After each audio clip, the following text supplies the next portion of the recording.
The hallway stretches forever. Fluorescent lights buzz overhead, casting everything in the color of illness. The floors are cold tile.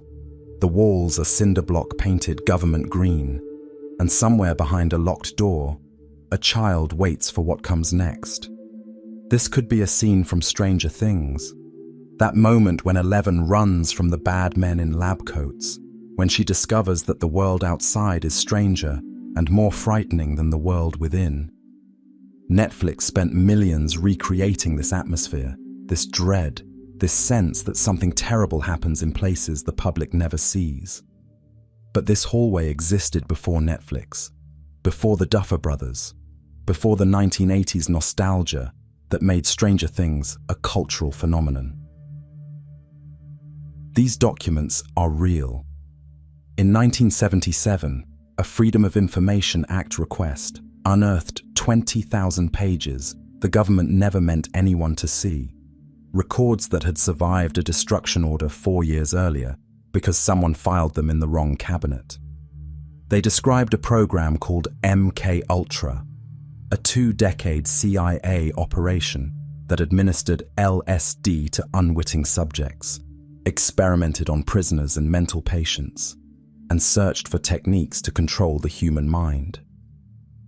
The documents were incomplete. Names had been blacked out, entire sections reduced to solid redaction bars, and thousands more pages never existed at all because a CIA director had ordered them burned. But what remained was enough to prove that the conspiracy theories weren't entirely theories. The government had, in fact, conducted secret experiments on American citizens. Children had, in fact, been among the subjects, and the facilities where this happened looked exactly like the ones you've seen on television. Stranger Things didn't invent this story, it inherited it. The show's creators, Matt and Ross Duffer, grew up on Spielberg and Stephen King, on government conspiracies and small-town terrors, on the particular dread that defined childhood in Reagan's America. They built their series from spare parts: a missing child, a psychic girl, a secret laboratory, a parallel dimension filled with monsters, and set it in 1983, that specific year when nuclear war felt imminent, and Satan supposedly lurked in daycare centers, and every parent wondered what their children might be hiding. The Duffers weren't making things up. They were reconstructing a world that had actually existed, one where the line between paranoia and reality had grown dangerously thin. What follows is the history that Stranger Things was built upon. We'll begin in the laboratories of the 1950s, where the CIA spent 2 decades searching for pharmaceutical mind control, where subjects were dosed without consent, and where at least one scientist died under circumstances that remain disputed to this day. We'll follow the thread to Project Stargate, the government's attempt to weaponize psychic abilities, a program so improbable that it sounds like fiction even though it has its own declassified archive. We'll separate the verified history from the mythology that grew around it, including the Montauk Project, a conspiracy theory with no credible evidence that nonetheless became the original title for the show you're watching in between these words. And we'll explore the world of 1983 itself, the nuclear terror, the satanic panic, the moment when Americans lost faith in the institutions that claimed to protect them.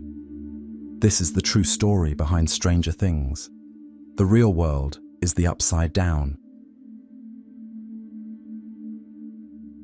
The documents promised were real, and the story behind them begins with a fear that gripped American intelligence in the aftermath of World War II. In the years following World War II, American intelligence agencies became convinced that the Soviet Union had developed techniques to control the human mind. Prisoners returning from Korea exhibited strange behaviors, confessing to crimes they hadn't committed, denouncing their own country in words that didn't sound like their own. The term brainwashing entered the American vocabulary, and with it came a fear that communism, had discovered something the free world had not: a way to reprogram human consciousness itself. This fear was not entirely irrational. Soviet and Chinese interrogation methods were brutal and effective. But American intelligence transformed a real concern into something approaching institutional panic. And in that panic, they authorized programs that would have seemed impossible in any nation that claimed to value individual liberty. The search for mind control began in 1950 under a program called Bluebird. By 1951, it had evolved into Project Artichoke. And in April of 1953, the CIA director Allen Dulles approved the creation of a program that would eventually encompass hundreds of experiments across 80 institutions, a program that would dose American citizens with psychedelic drugs without their knowledge, subject mental patients to electroshock therapy for weeks on end, and attempt to shatter human personalities so they could be rebuilt from scratch. They called it MKUltra. Sidney Gottlieb was an unlikely architect of nightmares. Born in the Bronx to Hungarian Jewish immigrants, he earned a PhD in chemistry from the California Institute of Technology and might have spent his career in academia, if not for a stutter that made him self-conscious in lecture halls and a clubfoot that exempted him from military service. Instead, he found his way to the Central Intelligence Agency, where his brilliance caught the attention of men who needed someone capable of doing what they could not describe in official channels. By 1953, Gottlieb had risen to become the head of the CIA's Technical Services Staff, a position that made him responsible for developing everything from poison pens to exploding seashells. But his true passion was the chemistry of the mind. He believed that LSD, a recently synthesized compound that induced profound alterations in consciousness, might be the key to unlocking human will, the tool that could force confessions from enemy agents or program assassins who would not remember their crimes. In that year, Gottlieb arranged for the CIA to purchase the world's entire supply of LSD for $240,000. It was, he believed, the key that could unlock the universe. He would spend the next 2 decades trying to prove himself right. The experiments that followed defied the principles America claimed to defend. MKUltra was not a single project, but an umbrella term for at least 149 separate sub-projects, many of which were contracted out to universities, hospitals, and prisons through front organizations that concealed the CIA's involvement. The researchers were told they were advancing science. The subjects were often told nothing at all. Gottlieb distributed LSD to mental patients who had no capacity to consent, to prisoners who were offered reduced sentences in exchange for participation, to drug addicts who were paid in the substances they craved. In one documented case, a patient at a Kentucky research facility received LSD continuously for 174 days, the drug administered without pause. The subject's mind held open like a wound that was never allowed to heal. The methods extended far beyond chemicals. Subjects underwent prolonged electroshock therapy, sensory deprivation in isolation chambers, verbal and sexual abuse, designed to break down identity and rebuild it according to specifications that existed only in classified documents. The goal was not treatment. The goal was control. The reduction of human beings to programmable instruments that could be aimed and fired like any other weapon in the Cold War arsenal. And the subjects included people from whom no consent was ever sought: mental patients, prisoners, prostitutes, drug addicts, and civilians who happened to walk into the wrong bar at the wrong time. Operation Midnight Climax was exactly as sordid as it sounds. In San Francisco and New York, the CIA established a network of safe houses decorated to look like upscale apartments, complete with cocktail bars and comfortable furniture. Prostitutes, many of them unknowing assets, others paid directly by the agency, lured men back to these locations, where CIA operatives waited behind one-way mirrors with cameras and recording equipment. Once the subjects were inside, their drinks were dosed with LSD. The operatives watched what happened next, cataloging reactions, taking notes on how the drug affected sexual behavior and suggestibility, gathering intelligence on what a man might reveal when his mind had been chemically pried open. The subjects never knew. They walked out of those apartments believing they had spent a night with a beautiful woman. In reality, they had been unwitting participants in a government experiment that violated every ethical standard the scientific community claimed to uphold. The safe houses operated for nearly a decade. When they were finally closed, the evidence was destroyed, but the project left behind a legacy that extended far beyond the agency's walls.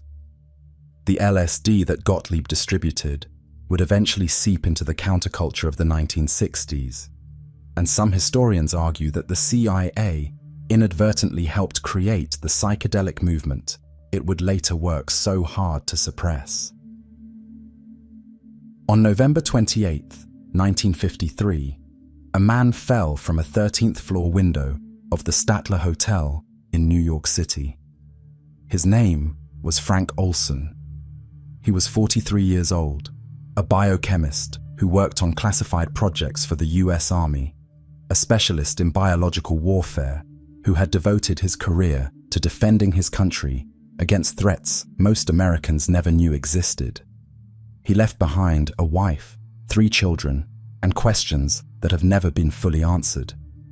9 days before his death, Olson had attended a retreat with CIA and Army colleagues at a cabin in rural Maryland. What he did not know was that Sidney Gottlieb had arranged for LSD to be slipped into the after-dinner cognac. Olson was one of several men dosed that night without their knowledge, an experiment designed to observe how the drug affected subjects who did not know they had taken it. In the days that followed, Olson changed. He became anxious, distracted, unable to concentrate. He told his wife he had made a terrible mistake, but could not describe what it was. Colleagues noted that he seemed paranoid, troubled by something he could not articulate. The CIA sent him to New York to see a doctor who specialized in treating men whose work had broken them, and who was also, it would later emerge, a physician with connections to the agency itself.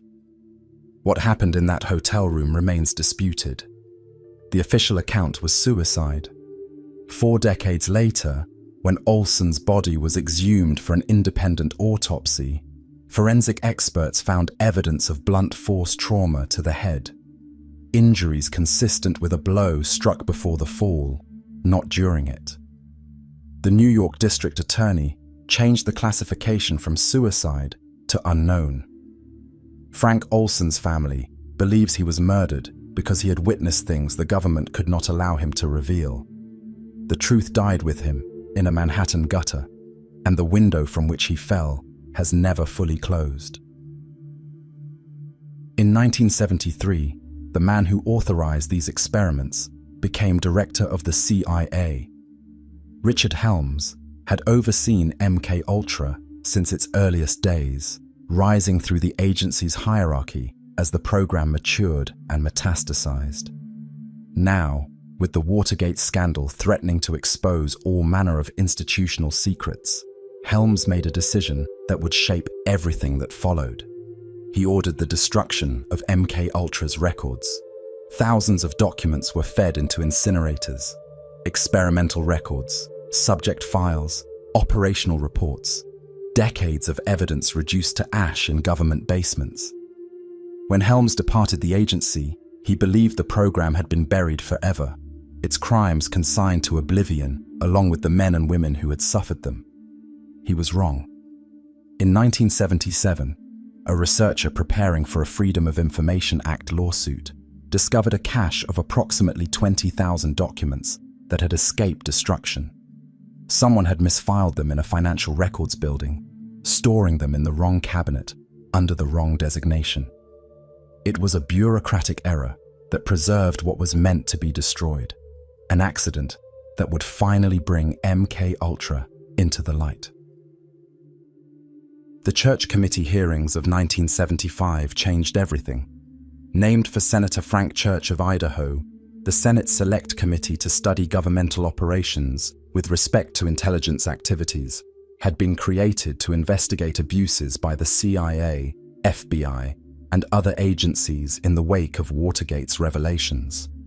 What the committee uncovered went far beyond anything the public had imagined. Assassination plots against foreign leaders, domestic surveillance of American citizens, and a program of human experimentation that violated every principle the United States claimed to uphold. Sidney Gottlieb testified before the committee. He claimed to have limited recollection of the program's details, despite having signed off on hundreds of sub-projects, despite having personally approved experiments that destroyed minds and ended lives. His memory, he explained, had been affected by a heart condition. The senators could not compel him to remember what he chose to forget. But the surviving documents spoke for themselves. They contained enough evidence to establish the program's scope, its methods, and its contempt for human dignity. The committee concluded that prior consent was obviously not obtained from any of the subjects and condemned MKUltra as a fundamental violation of individual rights and an abuse of governmental power. The agency promised reform. The experiments ended, or at least they ended officially, and the American public learned for the first time that their own government had treated citizens as laboratory animals in pursuit of a weapon that never worked. This is the history that Stranger Things inherited. When the Duffer Brothers created Hawkins National Laboratory, they drew on decades of documented government abuses. The sterile corridors, the numbered subjects, the scientists who believed that the ends justified any means. Dr. Brenner, the man who calls himself Eleven's father while using her as an instrument of Cold War policy, is a composite of Sidney Gottlieb and dozens of unnamed researchers who administered drugs to people who could not consent, who shattered personalities in pursuit of weapons that existed only in classified theory. The show takes liberties. In Stranger Things, the experiments actually work. They produce children with telekinetic powers. They open portals to other dimensions.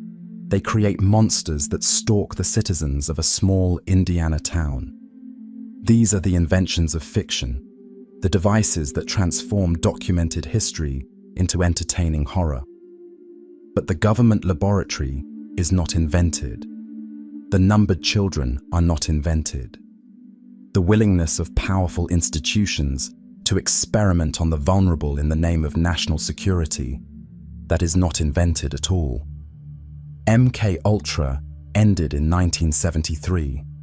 Its victims lived with the consequences for the rest of their lives, many of them never knowing what had been done to them, many of them unable to prove what they suspected, because the man who could have answered their questions had ordered the evidence destroyed. And the fear it created, the justified fear that the government might do terrible things in secret places, became part of the American imagination, a paranoia that proved less paranoid than anyone wanted to believe. The laboratory doors closed, but they never really locked. Before we continue, if you're enjoying this, using my Audible link in the description is a massive, no-cost way to support the channel. You get a free 30-day trial, which includes 1 free audiobook credit, 2 if you're an Amazon Prime member, good for any premium title, and it's yours to keep forever, even if you cancel. If you're the kind of person who listens to 2-hour documentaries while doing other things, you're exactly who audiobooks were made for. This directly helps me keep making these deep dives. The link is right at the top of the description. Thank you. The search for mind control did not end with MKUltra. Even as the CIA was destroying evidence of the LSD experiments, another program was taking shape. One that would push the boundaries of what the American government considered possible and what it was willing to fund in the name of national security. The new project began with a simple, terrifying question. What if the Soviets were developing psychic weapons? By the early 1970s, American intelligence had received reports suggesting that the Soviet Union was investing heavily in parapsychological research. Laboratories in Leningrad and Moscow were allegedly studying telepathy, psychokinesis, and a phenomenon the Russians called biocommunication, the transmission of information across vast distances using nothing but the human mind. The reports may have been exaggerated, the product of informants telling their handlers what they wanted to hear. But the intelligence community could not afford to dismiss them. The memory of the missile gap, the fear that the Soviets had more nuclear weapons than America, a fear that proved unfounded, but nevertheless shaped policy for a decade, still haunted the men who made these decisions. If there was even a chance that Moscow was developing psychic capabilities, Washington needed to know. And if the Soviets succeeded, America would need its own program to match them. In 1972, Congress approved funding for exactly that. Stanford Research Institute was an unlikely home for government-funded psychic experiments.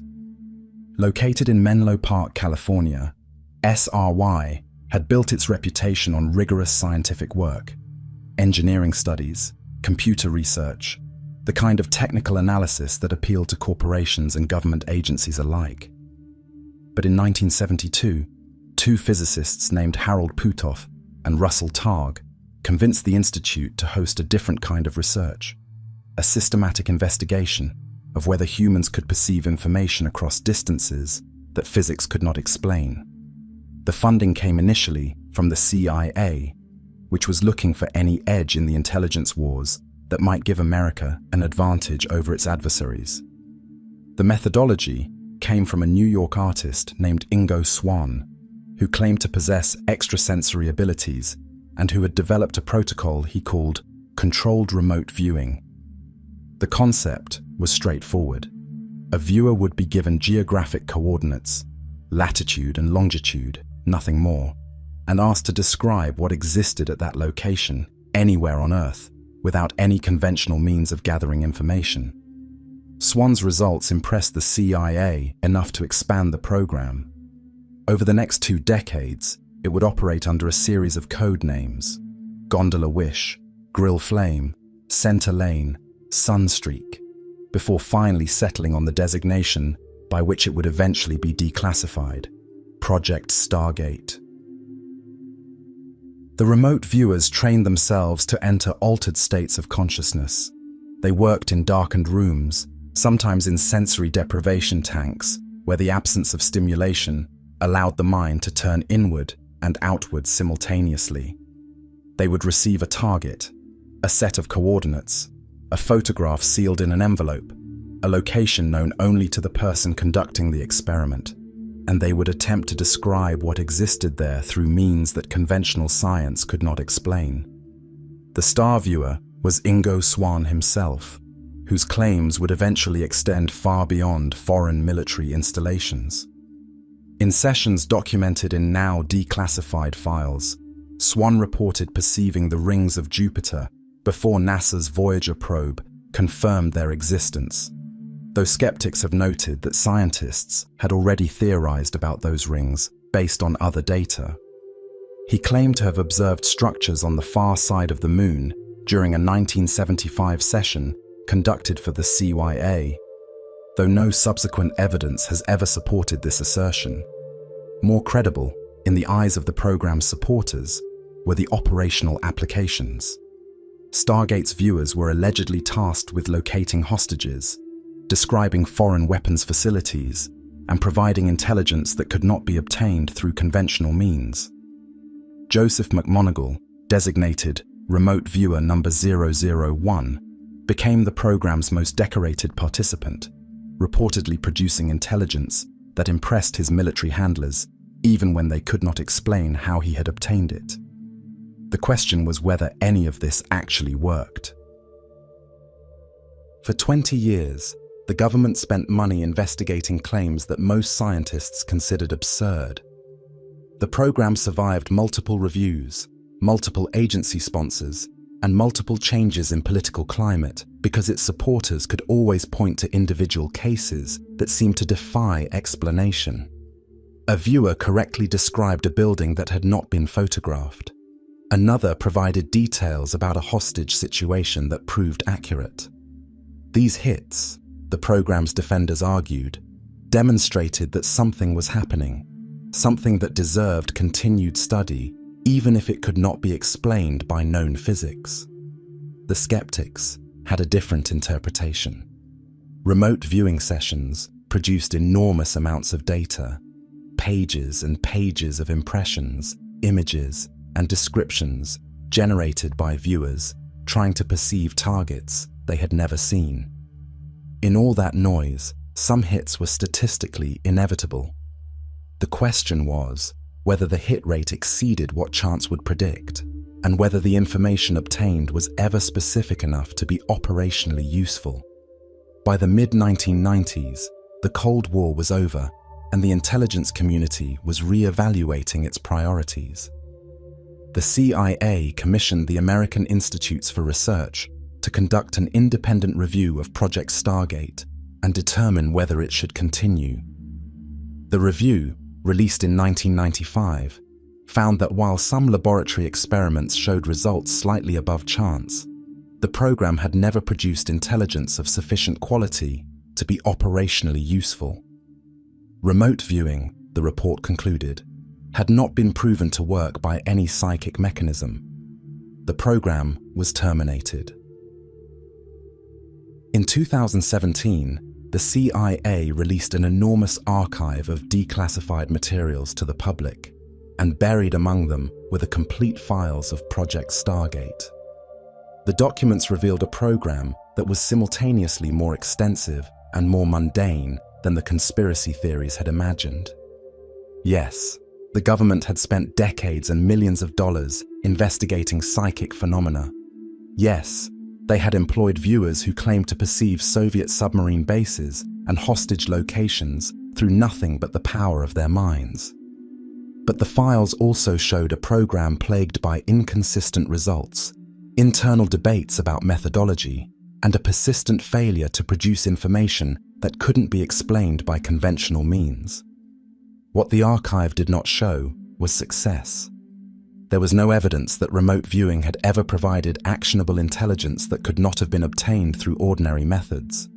The program had been a dead end, an expensive, fascinating, ultimately fruitless attempt to harness abilities that probably did not exist in the first place. And yet the program endured for 23 years. It survived budget cuts, scientific criticism, and the end of the Cold War that had justified its creation. For all its failures, Project Stargate demonstrated something important about the American intelligence community. When the stakes were high enough and the enemy sufficiently terrifying, the government would investigate almost anything, even psychic powers, even things that sounded like science fiction.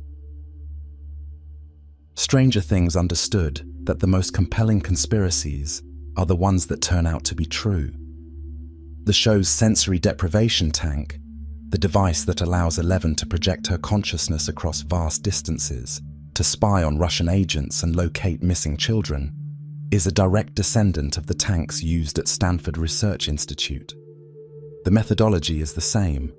Remove external stimuli, turn the mind inward, and see what the brain can perceive without eyes to guide it. In Stranger Things, it works. Eleven can find anyone, anywhere, as long as she has a connection to them. She can slip into the Upside Down or eavesdrop on conversations in other countries. Her abilities validated by the narrative in ways Project Stargate never managed in reality. But the fiction draws its power from the uncomfortable fact that the government actually tried this. They built the tanks. They hired the viewers. They spent 2 decades hoping that human consciousness could do things that physics said was impossible, and they classified the results so thoroughly that most Americans never knew the experiments had happened at all. The psychic soldiers were real. The programs were real. The only thing missing was the proof that any of it worked. At the eastern tip of Long Island, a radar tower rises from the coastal brush. The structure is unmistakable. A massive dish antenna mounted on a concrete pedestal, its surface weathered by decades of Atlantic wind. This is Camp Hero, once a military installation, now a state park, where hikers walk trails that wind past bunkers and batteries built to defend New York from threats that never materialized. The base was officially decommissioned in 1981. The radar system, part of the SAGE network that watched American skies for Soviet bombers during the Cold War, was dismantled and abandoned. What remained was an atmospheric ruin, the kind of place that attracted urban explorers and photographers drawn to the aesthetics of institutional decay. It also attracted something else, a mythology that would grow to encompass time travel, mind control, and dimensional portals. A conspiracy theory with no credible evidence that nevertheless became the original title for one of the most successful television series of the 21st century. This is the story of the Montauk Project. The claims originated in a 1992 book by two men who had never served at the base. Preston Nichols was an electrical engineer with an interest in paranormal research. Peter Moon was a writer and publisher who specialized in esoteric subjects. Together, they produced the Montauk Project, Experiments in Time, a slim paperback that alleged the abandoned radar station concealed a secret history far stranger than anything the government had officially acknowledged. According to the book, Camp Hero had never really closed. Beneath the surface, researchers connected to the same intelligence networks that had created MKUltra were conducting experiments that went far beyond anything Sidney Gottlieb had imagined. They were studying time travel. They were opening dimensional portals. They were kidnapping homeless teenagers from New York City and subjecting them to psychic programming, creating an army of Montauk boys who could be deployed as super soldiers or assassins. The evidence for these claims was unconventional. Nichols stated that he had recovered repressed memories of his own participation in the project, memories that had been erased by the same technologies the program had developed. He acknowledged that many readers might find his account difficult to believe and invited them to decide for themselves whether they were reading science fiction or non-fiction. The book became a cult success, spawning sequels and inspiring a devoted community of believers who pilgrimaged to Camp Hero in search of evidence that the authors themselves had never provided. What the visitors found was exactly what the official records described: an abandoned radar station. There were no secret laboratories beneath the bunkers. There were no traces of time travel experiments or dimensional portals. The underground spaces that conspiracy theorists claimed concealed vast research complexes were mundane maintenance tunnels, their walls covered in graffiti from decades of trespassers. The equipment that remained was exactly what one would expect at a decommissioned Cold War installation: rusted electrical panels, crumbling concrete, the slow decay of infrastructure that had served its purpose and been left to the elements. Investigators found no evidence supporting any of the book's central claims. UFO researcher Jacques Vallée, who took conspiracy allegations seriously enough to investigate many of them, described the accounts provided by Nichols and his associates as highly questionable. When a local newspaper editor named Dan Ratiner debunked specific claims about animals supposedly experimented on at Montauk, the author's response was revealing.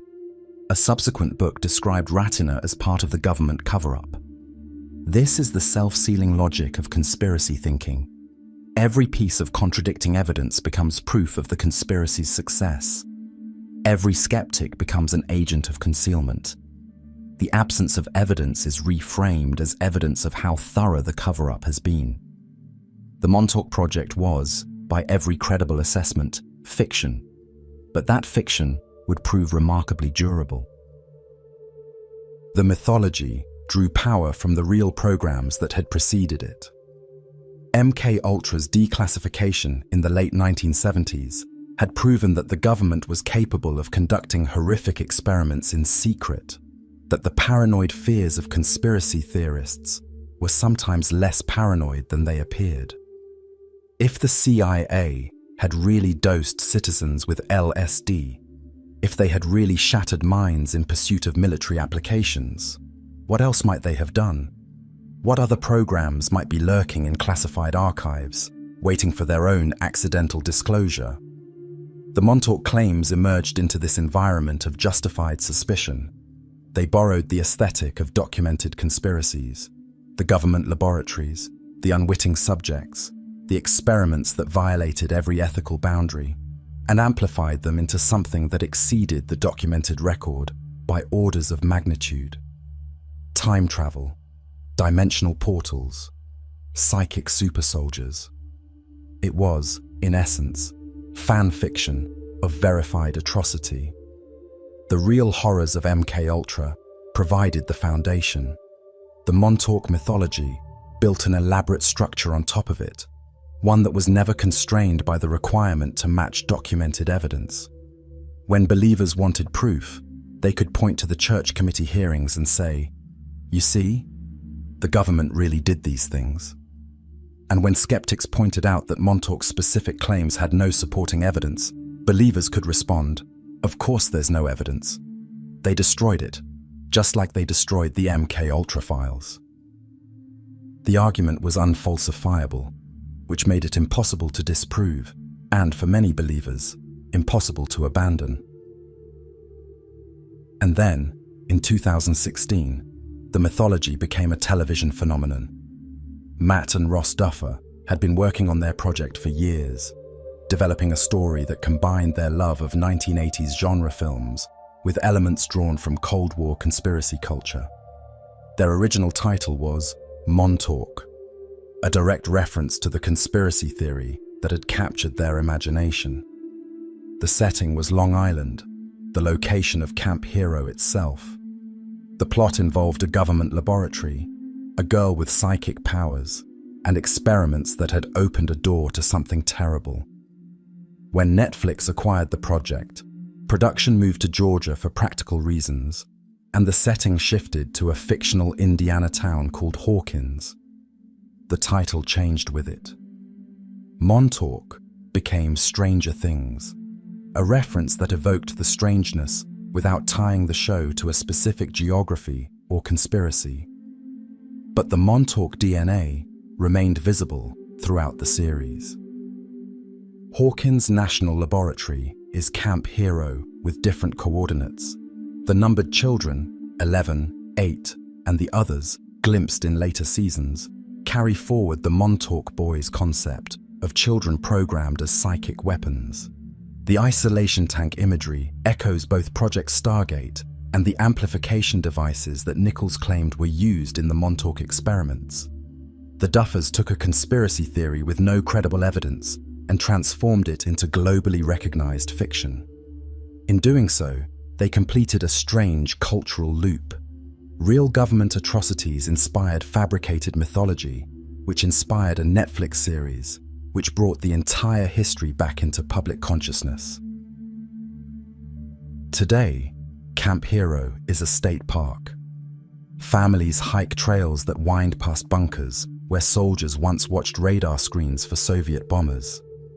Photographers come for the dramatic contrast of the massive antenna dish against Atlantic sunsets. And yes, some visitors still come looking for evidence of the experiments that never happened, seeking entrances to underground complexes that exist only in paperbacks and internet forums. The radar tower still stands because removing it would be prohibitively expensive. It has become a landmark, recognizable to tourists who may or may not know the mythology that clings to it.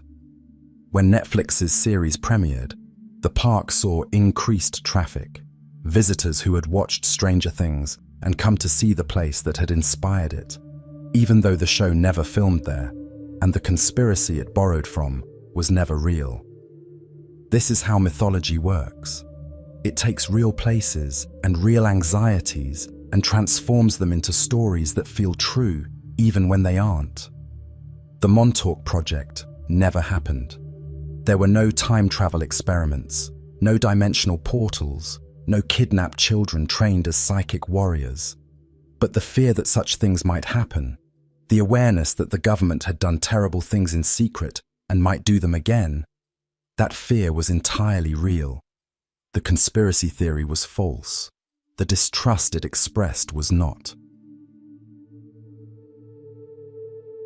The Montauk mythology had borrowed the language of satanic conspiracy, kidnapped children, secret rituals, government cover-ups. But that language came from somewhere. In the same decade when the radar towers stood silent at Camp Hero, a different kind of panic was consuming American families. In the 1980s, Americans believed that Satan was everywhere. He lurked in the lyrics of heavy metal albums, embedded in messages that could only be heard when the records were played backward. He hid in the fantasy games that teenagers played in basements, waiting to lure them from Christianity into witchcraft and worse. He operated through networks of secret covens that had infiltrated every institution in American life: schools, churches, daycare centers, performing rituals of abuse that left no physical evidence but scarred the souls of children who might not remember what had happened until a therapist helped them recover the memories. This was the Satanic Panic, a moral crisis that swept the United States for nearly a decade, destroyed lives and families, sent innocent people to prison, and left behind a legacy of distrust that echoes into the present day. It was built on a foundation of genuine anxiety about changing social structures, amplified by media sensationalism, and sustained by therapeutic practices that have since been thoroughly discredited. And like the government conspiracies that preceded it, the Satanic Panic would become part of the cultural DNA that Stranger Things inherited. The panic began with a book published in 1980. Michelle Remembers was presented as a true account of recovered memories. Its author, Lawrence Pasda, was a Canadian psychiatrist who had spent years working with a patient named Michelle Smith, a woman who, under hypnosis, had allegedly recovered memories of horrific childhood abuse at the hands of a satanic cult. The abuse she described included torture, murder, and rituals involving the Catholic Church's ultimate adversary. There was no evidence supporting any of Michelle Smith's claims. No bodies were ever found. No cult members were ever identified. The abuse she described was physically impossible in several instances, and the timeline of her memories contradicted documented facts about her childhood. But Michelle Remembers became a bestseller. Its authors appeared on talk shows and at law enforcement training seminars, and the therapeutic technique at its center, recovered memory therapy, spread throughout the American mental health establishment. The premise was seductive. Traumatic memories could be repressed so thoroughly that victims had no conscious awareness of what had happened to them. Only through specialized therapeutic techniques could these buried traumas be brought to light. The problem was that the techniques didn't recover real memories. They created false ones, implanting detailed narratives of abuse that had never occurred into the minds of vulnerable patients who came to believe them absolutely. In Manhattan Beach, California, the theory metastasized into criminal prosecution. The McMartin preschool had operated for decades, serving families in an affluent coastal community south of Los Angeles. In 1983, a mother named Judy Johnson contacted police with allegations that her son had been molested by Ray Buckey, a teacher at the school. What followed would become the longest and most expensive criminal trial in American history to that point. Johnson's allegations escalated rapidly. She claimed that her son had been forced to participate in rituals involving animal sacrifice, that teachers had taken children through underground tunnels to secret locations, that the abuse had included acts so extreme they defied physical possibility. Johnson, it would later emerge, suffered from paranoid schizophrenia and alcohol abuse. She would die before the trial concluded, her testimony never tested in court. But the investigation did not end with her death. Police sent a letter to hundreds of McMartin families suggesting that their children might have been abused, asking parents to question them about specific acts. The letter created a feedback loop. Anxious parents, primed to find abuse, questioned their children using leading techniques that produced the answers investigators expected. Therapists employed methods that planted memories rather than recovered them. By the time the investigation concluded, allegations had spread to implicate 7 defendants and described abuses that included secret underground chambers, hot air balloon rides to distant abuse sites, and satanic rituals that left no physical traces. Not a single piece of physical evidence ever supported any of these claims. The trial lasted 7 years. From 1984 to 1990, the McMartin case consumed resources, destroyed reputations, and captivated a nation that was simultaneously horrified and fascinated by the allegations. The defendants, teachers and administrators who had devoted their careers to childcare, faced the possibility of life imprisonment based on testimony from children who had been coached, consciously or unconsciously, to describe abuses that archaeology, medicine, and physical investigation could not confirm. The prosecution's case rested almost entirely on this testimony.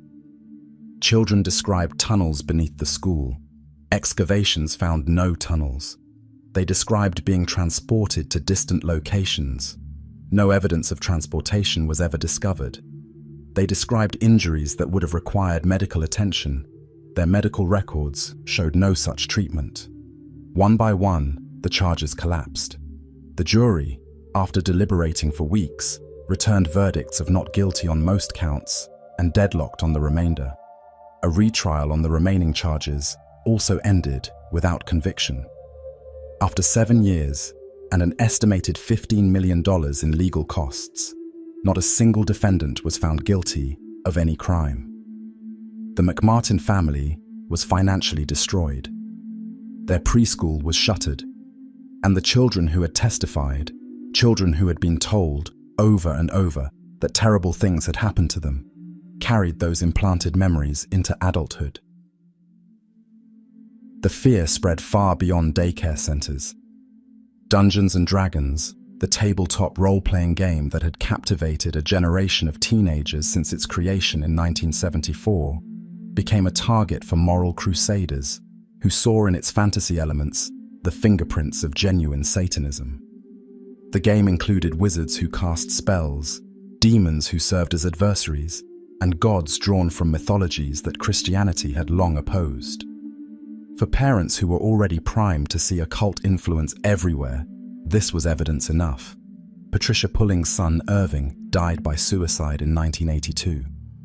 Searching for an explanation, Pulling became convinced that a curse placed on his character during a D&D game had driven him to take his own life. She founded an organization called BADD, Bothered About Dungeons and Dragons, and spent years campaigning to have the game banned or restricted. Her claims were amplified by media coverage that presented the controversy as a legitimate debate rather than a moral panic built on grief and misunderstanding. The accusations against the game were extraordinary. D&D was said to teach real magic, to recruit children into satanic cults, to blur the line between fantasy and reality so thoroughly that players could no longer distinguish the game from real life. High-profile cases of suicide and violence were attributed to the game's influence, even when investigations found no causal connection. Studies conducted during and after the panic found no evidence that D&D players were more likely to commit suicide or violence than the general population. In fact, some research suggested that players had lower rates of these outcomes, perhaps because the game provided a creative outlet and a community of friends. But the moral crusaders were not interested in evidence. They had found their explanation: and no study could shake their certainty. By the mid-1990s, the panic was over.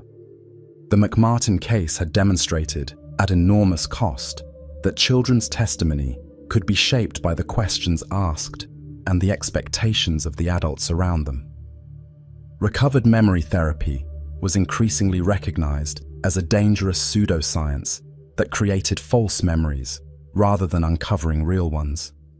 Lawsuits from patients who realized their memories of abuse had been implanted by their therapists forced a reckoning within the mental health profession. The satanic networks that law enforcement had spent years investigating were never found because they had never existed. The underground tunnels, the hot air balloons, the baby sacrifices, all of it was mass delusion, sustained by a culture that had convinced itself that the greatest threat to children came from demons rather than from the ordinary dangers that actually harmed them. What remained were the ruins. People who had spent years in prison for crimes that never happened. Therapists whose licenses were revoked for practices that had destroyed lives. Families torn apart by accusations that proved, in the end, to be the products of panic rather than memory. And a generation of children who had grown up watching their parents investigate fantasies, while the real problems of childhood, poverty, neglect, the ordinary failures of imperfect families, went unaddressed. Stranger Things understood that 1983 was a year when adults had failed to protect children from imaginary dangers while ignoring real ones. The show places Dungeons and Dragons at the center of its narrative, positioning the game as the framework through which its young protagonists understand the supernatural threats they face. When the Demogorgon emerges from the Upside Down, the kids name it after a D&D monster because that's the language they have for processing the impossible. The game becomes a survival tool, a way of mapping the unmappable. This is the opposite of the moral panic's narrative. In Stranger Things, D&D doesn't corrupt children. It empowers them. The game teaches them to think strategically, to work together, to confront evil rather than flee from it. The adults who dismiss their experiences, who refuse to believe what the children have seen, are the ones who fail. The kids, with their fantasy-trained imaginations, are the ones who save the town. The show is, in part, a vindication of everything the satanic panic got wrong. It places trust in children's perception, presents imagination as a tool for survival, and positions the real danger not in basement gaming sessions, but in the laboratories where adults conduct experiments that children cannot consent to. The monsters are real, but they come from government facilities, not from 20-sided dice.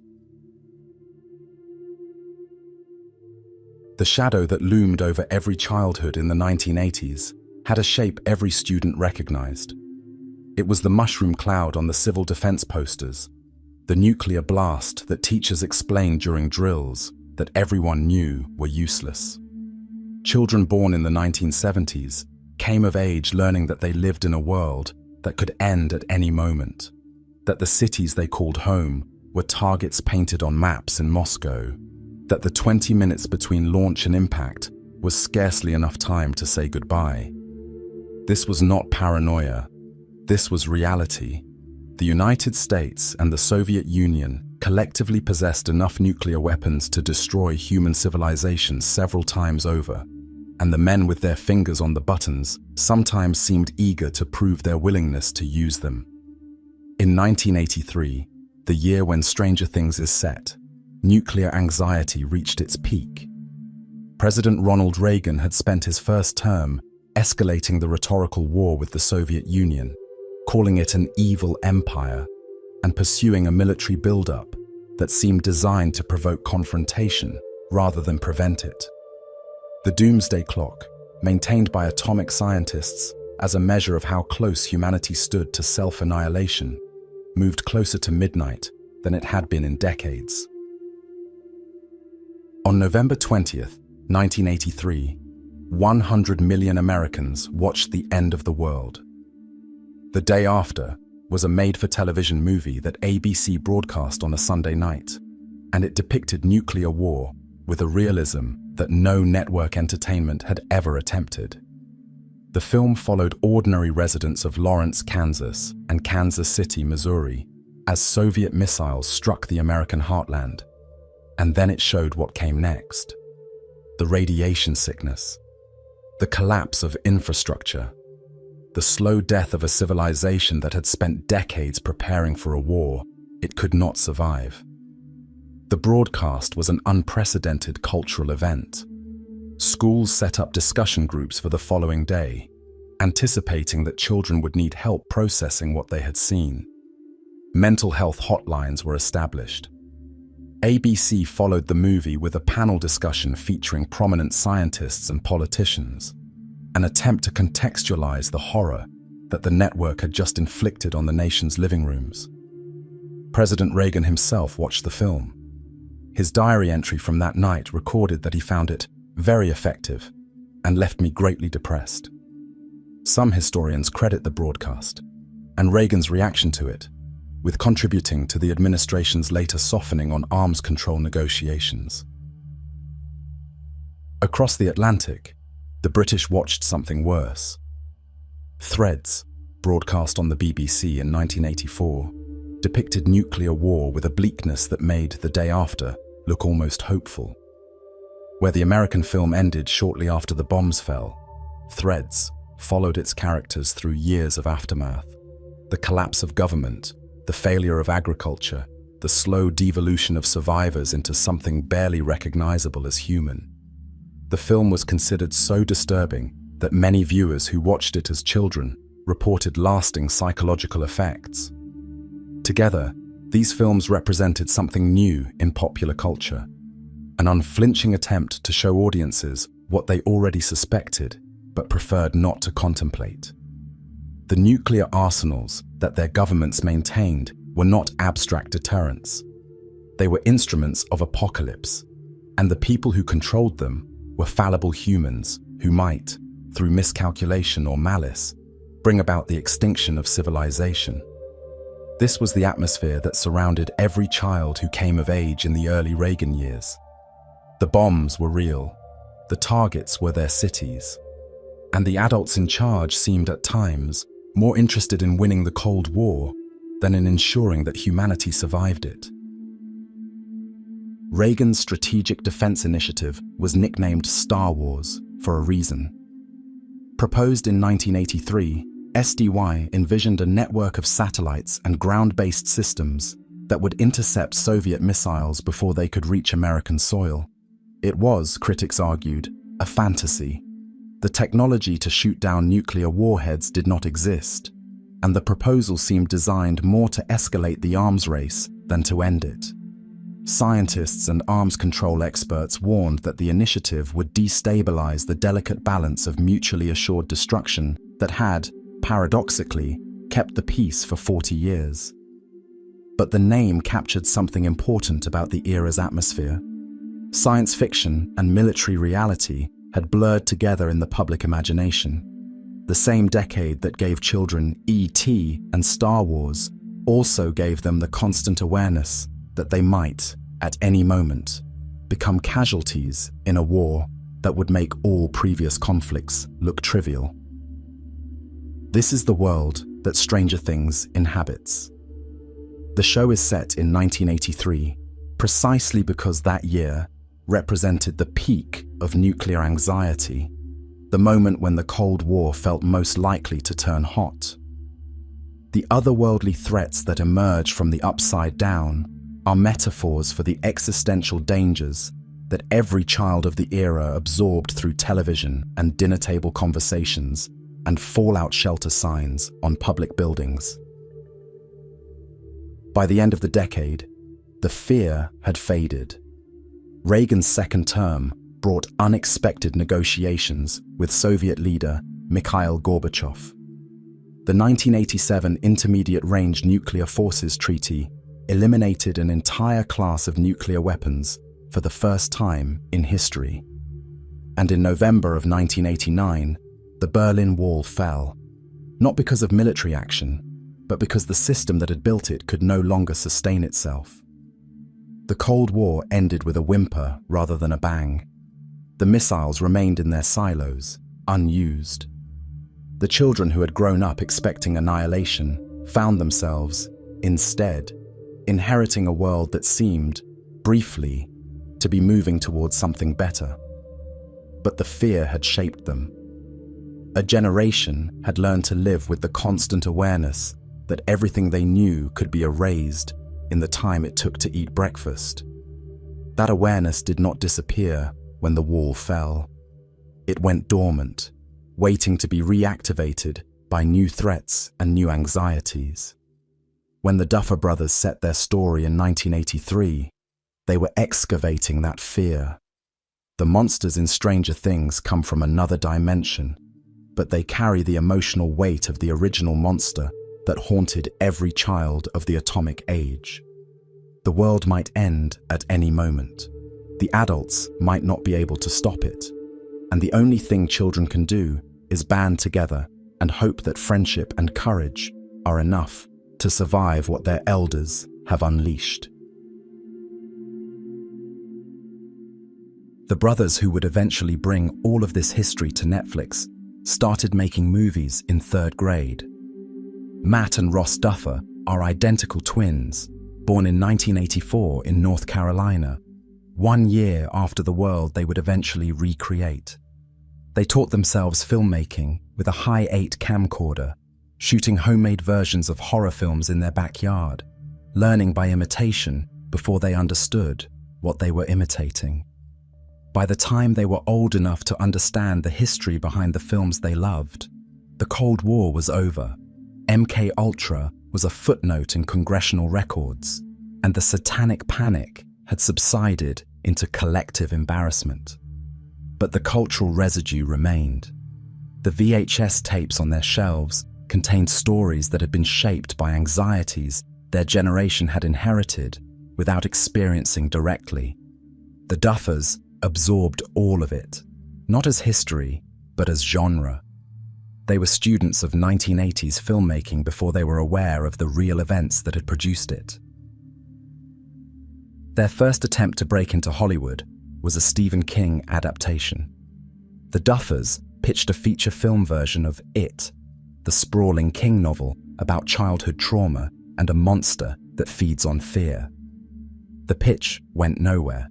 The rights were complicated, and the brothers were unknown. But the effort clarified their ambitions. They wanted to make stories about children confronting darkness, stories where the supernatural was real, but the emotional stakes were grounded in recognizable human relationships. When they finally developed their own original concept, it drew from everything that had influenced them. Denis Villeneuve's 2013 thriller Prisoners provided the initial seed, a story about a parent searching for a missing child. From that premise, the Duffers built outward, adding the psychic girl, the government laboratory, the small-town terrors, and the kids who use Dungeons and Dragons to understand the monster that hunts them. The concept that would become Stranger Things, the one that had started as Montauk before the title changed, reached Netflix, and everything else followed. The show premiered in July 2016 and became an immediate cultural phenomenon. Viewers who had grown up in the 1980s recognized the aesthetic and the influences. Younger viewers discovered a world that felt both nostalgic and fresh. The synthesizer-heavy score, the typography borrowed from King paperbacks, the childhood adventure mixed with genuine terror, everything the Duffers had absorbed was now flowing outward to an audience of millions. What most viewers didn't know was how much of the show's foundation was built on documented history. They knew Hawkins had a government laboratory. They knew 11 had been experimented on. But they might not have connected those fictional horrors to the real programs this documentary has described. The MKUltra experiments, the Stargate psychics, the Montauk mythology that had given the show its original title. The Duffers had taken scattered pieces of American anxiety and assembled them into a coherent narrative. The fear was real, only the monsters were invented.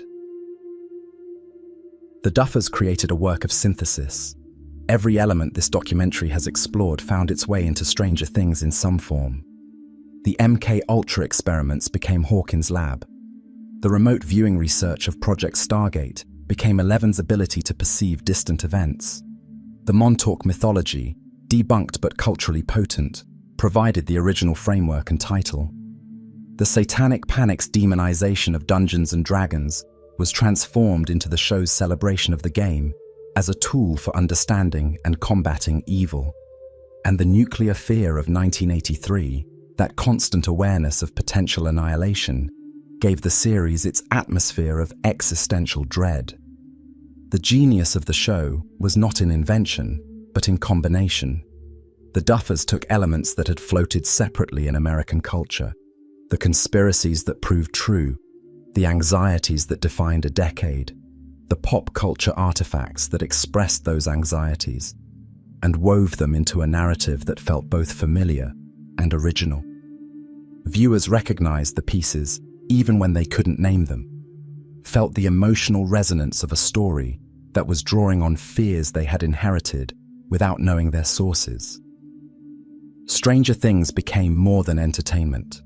It became a way for audiences to process a period of American history that had been, in many ways, stranger than fiction. A time when the government really did experiment on citizens, when parents really did hunt imaginary Satanists while ignoring real dangers, when every child lived with the knowledge that the world might end before they grew up. Every generation discovers that its government has lied to it. The children who grew up with MKUltra revelations in the 1970s became parents who watched new disclosures emerge in the 2010s. Surveillance programs that tracked the communications of millions of citizens, intelligence agencies that had built capabilities their oversight committees barely understood. The names changed. The shock remained the same. This is the permanent condition of democratic citizenship, the knowledge that the institutions we trust are also the institutions most capable of betraying us. We elect representatives to protect our interests, and those representatives authorize programs that violate the principles we believed they were defending. The gap between what governments say and what governments do is not a bug in the system. It is a feature that every generation must rediscover and reckon with.